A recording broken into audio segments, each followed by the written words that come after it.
Hey Nintendo fans, it's TheJWittz here, and welcome to the Nintendo Top 10. Now that I no longer have to fight YouTube to keep my videos up on my channel, I figured I'd build on a past video that I've done. My top 10 personal favorite Pokemon gym leaders. Today we're going one step beyond and taking a look at my top 10 favorite Pokemon Elite Four and Champions. Let's do it. Number 10. Sebold. Can battling Pokemon be an art? That's the main question that Sebold brings to you once you challenge him, and it's an interesting question. Now we're not talking N levels of philosophy here, but as a chef, Sebold knows what it's like to create an art that disappears over time. Is using commanded creatures to beat the crap out of each other for money an art? I think I know someone that believes it is. But aside from the nonsense, I also love that every single line Sebold utters sounds like it came from a fortune cookie. Devote yourself entirely. So even that which will fade and disappear is ingrained forever upon your heart and mind. That is the only fate for any human. There are no weak Pokemon in a Pokemon battle. There are only weak trainers. It is the duty of both trainers and chefs to find the good in any raw materials they have to work with.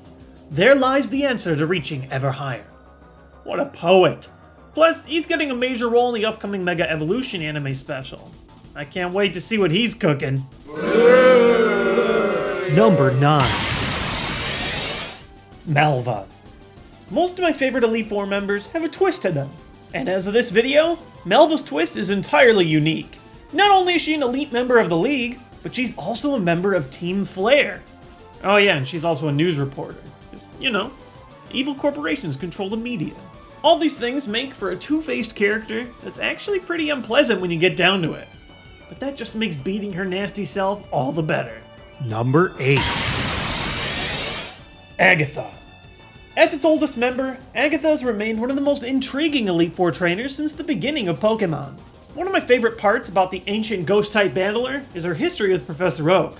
Throughout the games, you've been taught that Professor Oak is pretty much the universal good in the Pokemon universe. Look at his amazing technology. How nice of him to give you a starter Pokemon. But Agatha clearly has some sour history with the man, and believes that his interest in research over battling makes him weak. It's a backstory that's kept me curious for years, and I'd love to see that past get explored again someday. Number 7.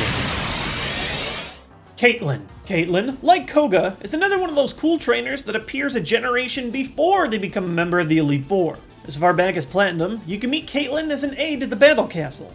She doesn't do much other than award you with CP, but she reappears in Generation 5 as the final member of the Unova Elite Four, and with a lot more hair. One of my favorite things about Caitlyn, aside from her use of one of my favorite types in Psychic, is her absurd backstory. Apparently, Caitlyn has extremely powerful psychic powers, and when she was younger, she'd cause an explosion and harm others when she got upset. What is this, Carrie? In the past, when I battled, the force of my emotions shook me greatly. When my power awoke, I came close to destroying everything around me. That weak person no longer exists. From innocent to terrifying, Caitlyn is definitely one of my favorites. Number 6. Alder. I decided to put Alder on my list for all the wrong reasons. He isn't close to the strongest champion, he gets defeated by N before you even get to him in Black and White, and he steps down to Iris's champion in Black and White too. But Alder proves that there's more to being a strong trainer than being a strong battler. He has a pretty depressing past. His first partner Pokemon died to an illness when he was young. Because of this, he preaches the importance for love of your Pokemon and partners over simply training for strength. He isn't like the other champions, fighting with philosophy more than his actual Pokemon. But that's what makes him memorable. If anything though, this guy knows how to take a loss. Come on, what say we forget the tournament and grab some lunch? I think you'll be dining alone as usual. Number 5. Red. Red is hard to classify. As a concept, battling Red atop Mount Silver as a final boss beyond the Elite Four was groundbreaking. A final boss containing the best of the first generation? It was unthinkable for its time. But as a character, Red, well, isn't really a character. He doesn't speak at all. As such, Red is a total mystery. Why did he give up his post as champion? Why climb up to the top of a mountain in Johto? But like the mystery or not, you've definitely gotta respect him. His level 81 Pikachu, buffed up to 88 in Heart Gold Soul Silver, is the highest of a regular story mode trainer. At least somebody's Pikachu's getting some levels. Number 4.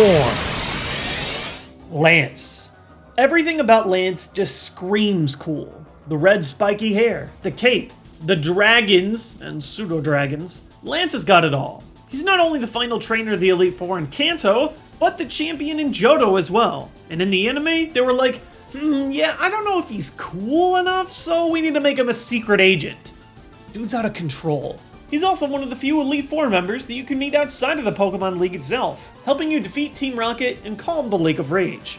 But even though he's an all-around great guy on the surface, there's one secret Lance tries to hide the best he can. He's a cheater! His Dragonite in Generation 1 knows Barrier. Illegal! And in Generation 2, his Aerodactyl knows Rock Slide. Illegal! At least until Generation 3.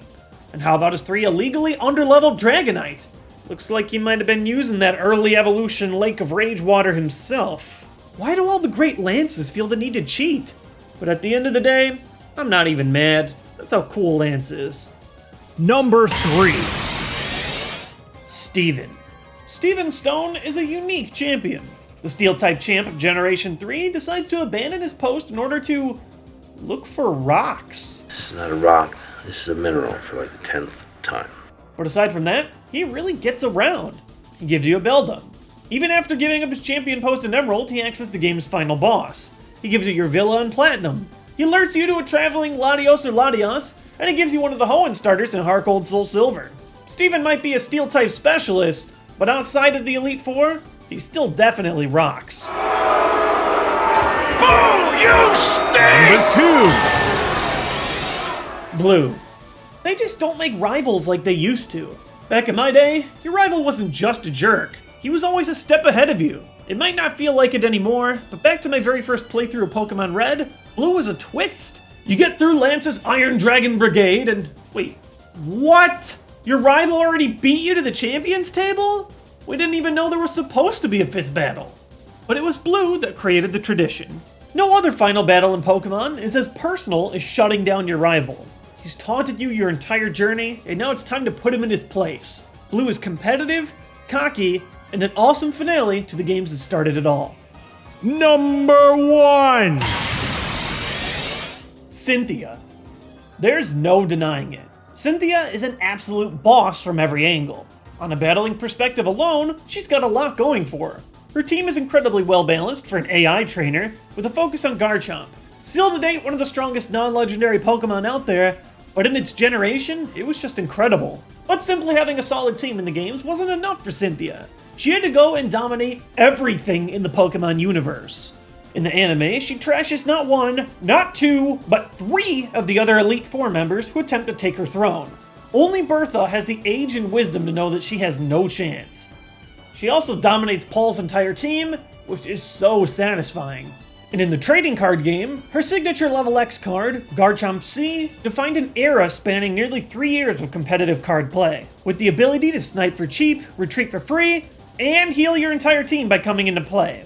I was able to use Garchomp to win a regional championship and qualify for the World Championships before it was rotated, so I owe Cynthia for that. But even beyond battling power, Cynthia still remains an interesting and multi-dimensional character. When not poning noobs to their Garchomp, she spends her time studying Pokemon history and mythology, and plays a large role in both sharing Pokemon origin stories, which I made an entire separate video on, and working with the many legendary Pokemon that appear across the world. See, Agatha? You can be a good battler and a good researcher at the same time. And that's what makes Cynthia by far my favorite champion we've seen from the Pokemon games so far. That's it for today's Nintendo Top 10, but if you thought to yourself, I was mildly entertained by that video, wouldn't mind being mildly entertained once more, you can click this button right here to subscribe to my channel, get alerts right when my new videos are coming out. What I want to know from you guys is there anyone from the Pokemon Elite Four champions that you thought should have been on this list? Let me know in the comment section below with your opinion, and I will read it and likely understand it, because there really aren't that many Elite Four champions to fit in a top 10 list. So anyone that wasn't on my list, I was probably really regretting not putting them up. Like Koga, but I already put him on my gym leaders list, so I didn't want to double dip. Wanted some diversity. Maybe I should have put Koga on it. Nah, no Koga. Nah, I should have put Koga on it. Maybe.